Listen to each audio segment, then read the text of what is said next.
Niyə Çin dilini öyrəndin? Bakalavr birinci kursunda yaxşı başa düşmüşdüm ki, Azərbaycanda çox bir şey öyrənə bilməyəcəm və mən bugün sizlərə mənə ən çox verilən suallardan birini cavablayacağam. İstəyirəm ki, mən öyrənəndə Çin dili belə viral bir dil deyildi və belə çox tələbat yox idi Çin dilinə. Mən Çin dilini öyrənməyə başlayanda əsas səbəbim mənim o idi ki, mən birinci kurs tələbəsi idim və universitetdə 609 balla universitetə daxil olmuşdum və məqsədli bir tələbə idim. Və internetdə axtarışa verəndə dünyada harda yaxşı magistr və bakalavrın birinci kursunda yaxşı başa düşmüşdüm ki, Azərbaycanda çox bir şey öyrənə bilməyəcəm və mən axtarmağa başladım. Mən harda magistr təhsil alım, necə eləyim, necə eləməyim? Çünki bilirdim ki, atam mənim təhsilimə 100 minlərlə pul tökəcək bir insandır və mən bunu atamdan heç istəməzdim də. Və mən axtarmağa başladım. Necə eləyim?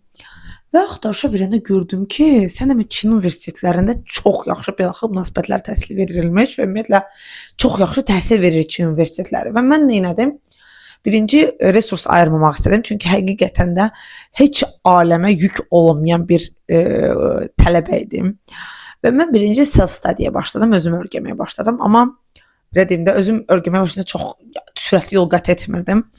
Və sonra təsadüfən öyrəndim ki, bizim akademiyamızda, İdarəçilik Akademiyası, Prezident İdarəçilik Akademiyasında sənəmə bir Çin dili müəllimi var, Çinlidir və tamamilə ödənişsiz Çin dili öyrədir.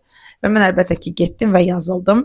Və bunu mənəm, o vaxt bizdən bir kurs yuxarı olan, buradan nərimin izləyirsənsə, sən demişdin mənə.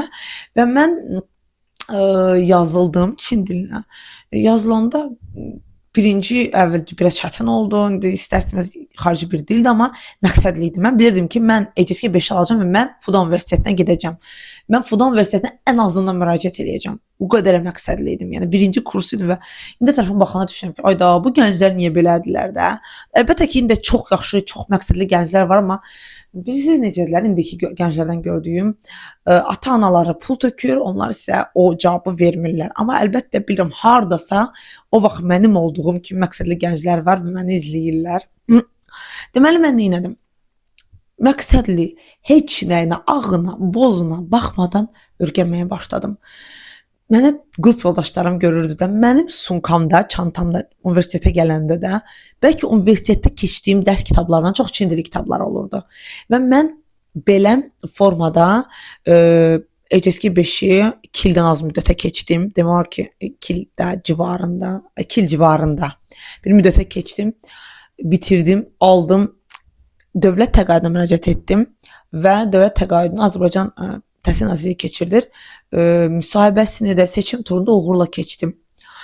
Burada ümid ki, tam aydın oldu. Mən niyə Çin dili öyrənmişdim. Amma öyrəndən sonra gördüm ki, yox, təkcə təhsil deyilmiş. Çin dili mənim qulağımda çox böyük qapılar açırmış. Və mən Çində də olduğum müddətdə, Azərbaycana dönəndən də çoxlu sayda iş təklifləri aldım.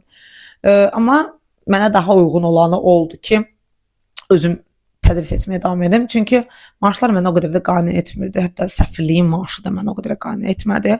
Səfirlikdə müsahibə keçəndən sonra maaşla tanışlanda o qədər də qane etmədi və getmədim onlara. Və başa düşdüm ki, bu işdə mən öz yolumu qurmalıyım və öz yolumdan davam etməliyim. Ümumiyyətlə, öyrənənlər bilin ki, sizin qarşınıza çox qəşəng şanslar açılacaq. Sizin qarşınızda həm təhsil baxımından, həm iş baxımından o qədər şanslar açılacaq ki, siz seçəcəksiniz.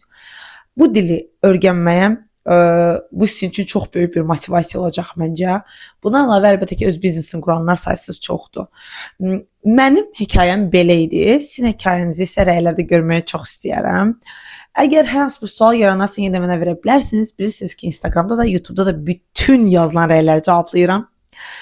Əgər bu video sizin üçün faydalı oldusa, rəylərdə bunu qeyd etsəniz çox sevinərəm. Növbəti videolarda görüşərik.